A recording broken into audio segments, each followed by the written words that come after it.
तो दोस्तों स्वागत है आपका हमारे YouTube channel UK self study में। दोस्तों आज हम आप लोगों को बताएंगे क्लास 10th विज्ञान चैप्टर 3 के सभी लघुत्तरीय प्रश्न। ठीक है, तो इस वीडियो में अंत तक बने रहिए, बहुत मज़ा आने वाला है। देखिए ये प्रश्न पढ़ लो, बोर्ड परीक्षा 2023 में ये जरूर आएंगे, 100% आएंगे।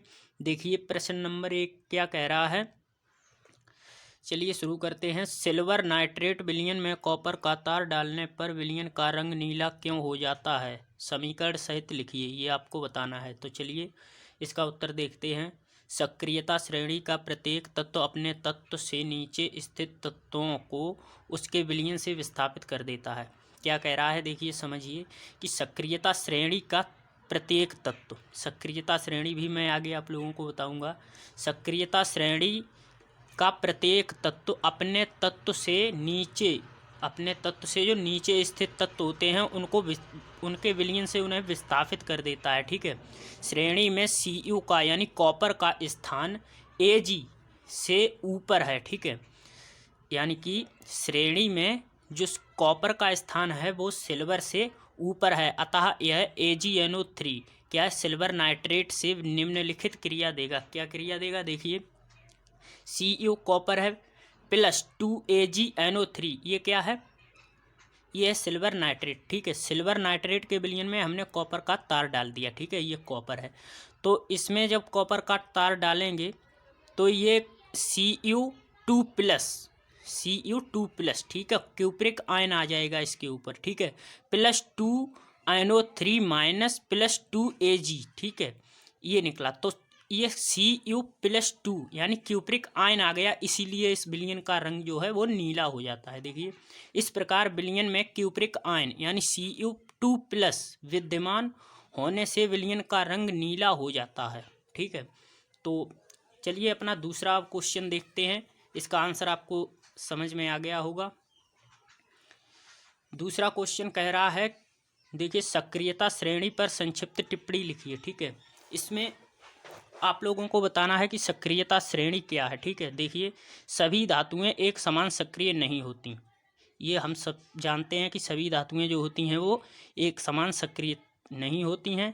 कुछ धातुएं दूसरी धातुओं की अपेक्षा अधिक सक्रिय होती हैं, कुछ धातुएं होती हैं जो अन्य धातुओं की अपेक्षा अधिक सक्रिय होती हैं। जो धातुएं सरलता से इलेक्ट्रॉनों को त्याग कर धनायन बनाती हैं, यहाँ पर समझिए, जो धातुएं सरलता से इलेक्ट्रॉनों को त्याग कर धनायन बनाती हैं वे सक्रिय धातुएं होती हैं। ठीक है, जो धातुएं सरलता से इलेक्ट्रॉनों को त्याग देती हैं, दूसरे को दे देती हैं अपना इलेक्ट्रॉन और धनायन बना लेती हैं, वो सक्रिय धातुएं होती हैं। जो धातुएं इलेक्ट्रॉनों को कठिनाई से त्यागती हैं वे कम सक्रिय होती हैं। ठीक है, धातुओं, इसमें नंबर 1 फर्स्ट पॉइंट दिया है, देखिए धातुओं की सक्रियता की तुलना उनकी जल, ऑक्सीजन व अम्लों के साथ अभिक्रियाओं द्वारा करते हैं, परंतु सभी धातुएं इन अभिकर्मकों के साथ क्रिया नहीं करती। ठीक है, दूसरा पॉइंट है, धातुओं की सापेक्ष सक्रियता ज्ञात करने के लिए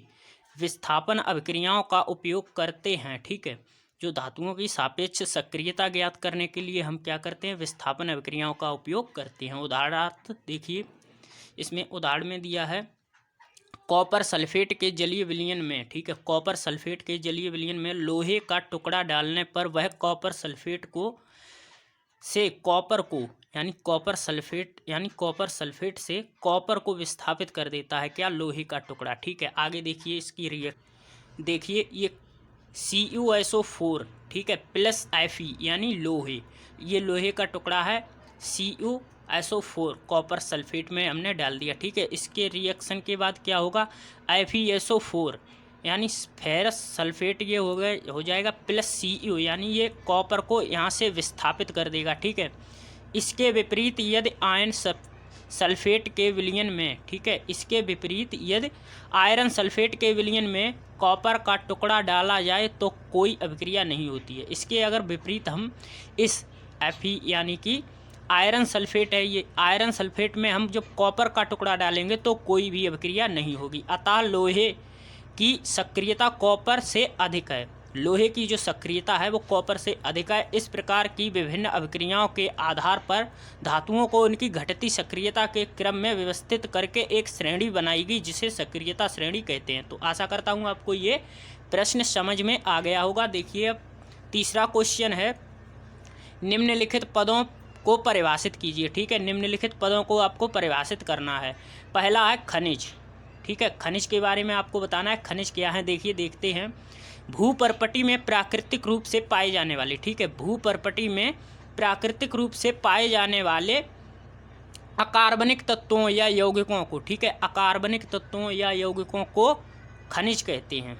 ठीक है, तो भूपर्पटी में जो प्राकृतिक रूप से अकार्बनिक तत्व पाए जाते हैं उन्हीं के यौगिकों को हम क्या कहते हैं, खनिज कहते हैं। ठीक है, देखिए दूसरा है अयस्क। तो खनिज समझ में आ गया होगा आपको। अयस्क आप पढ़ते हैं, देखिए अयस्क क्या होता है। तो ऐसे खनिज, ठीक है, अभी क्या पढ़ा था, खनिज। ठीक है, अब देखिए अयस्क, ऐसे खनिज जिनसे किसी धातु का निष्कर्षण लाभप्रद ढंग से किया जा सकता है अयस्क कहलाते हैं। यानी कि खनिज हमने निकाले भूपर्पटी से, ठीक है, उनमें से हम यानी कि उन खनिजों से किसी धातु का निष्कर्षण लाभप्रद ढंग से, उनमें से धातुओं का निष्कर्षण जो होता है उन्हें अलग करने की प्रक्रिया को ही हम कहते हैं, अलग किया हुआ जो होता है किसी धातु का निष्कर्षण, यानी किसी धातु को अलग हम करते हैं, उस धातु को क्या कहते हैं, अयस्क कहते हैं। ठीक है, अब देखिए तीसरा पॉइंट है गैंग। ठीक है, गैंग क्या है, चलिए देखते हैं। गैंग, जब किसी अयस्क को भूमि से निकाला जाता है, किसी अयस्क को भूमि से निकाला जाता है तो खनिज अयस्क बालू एवं चट्टानी पदार्थों से संदूषित होते हैं। खनिजों में बालू तथा चट्टानी पदार्थों की जो अशुद्धियाँ होती हैं, उपस्थित होती हैं, उन्हें गैंग कहते हैं। ठीक है, जब हमने किसी अयस्क को भूमि से निकाला तो उसमें बालू भी होगी, चट्टानी पदार्थ भी होंगे, ठीक है, उनसे संदूषित होगा। तो उन खनिजों में बालू तथा चट्टानी पदार्थों को अलग हम करते हैं, उनकी अशुद्धियों को अलग किया जाता है, उन्हीं अशुद्धियों को क्या कहते हैं, गैंग कहते हैं। ठीक है, अब देखिए चौथा प्रश्न है गालक तथा धातुमल किसे कहते हैं। ठीक है, ये देखिए गालक तथा धातुमल।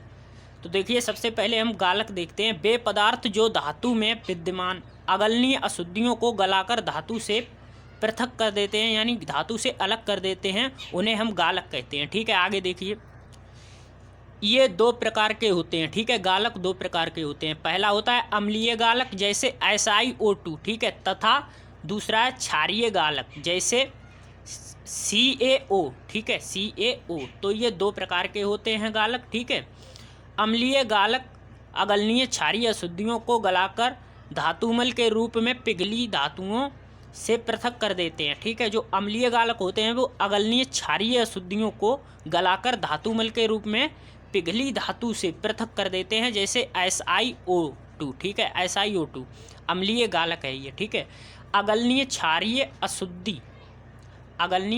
अशुद्धि यानी CaO से क्रिया करके धातुमल के रूप में पृथक कर देता है, जो है SiO2। ठीक है, SiO2 है वो, इससे CaO से क्रिया करके जो है धातुमल के रूप में पृथक कर देता है, CaO प्लस SiO2। ठीक है, इनसे जब क्रिया होगी तो क्या बनेगा, CaSiO3। ठीक है, यानी कि Ca देखिए Ca आ गया यहाँ पर, Si ये आ गया, O2 ये है एक, यानी दो मॉलिक्यूल्स यहाँ पर O के हैं और एक यहाँ पर है, तो एक और दो तीन हो जाएगा। ठीक है, तो O3 आ गया। ठीक है, तो ये रिएक्शन होगी इसकी। ठीक है, तो दोस्तों आशा करता हूँ आपको ये वीडियो से बहुत कुछ सीखने को मिला होगा। इसमें मैंने जो है चैप्टर जो मैंने बताया है अभी, उसके सभी जितने भी लघुत्तरीय इम्पोर्टेंट थे वो मैंने इसमें बता दिए हैं।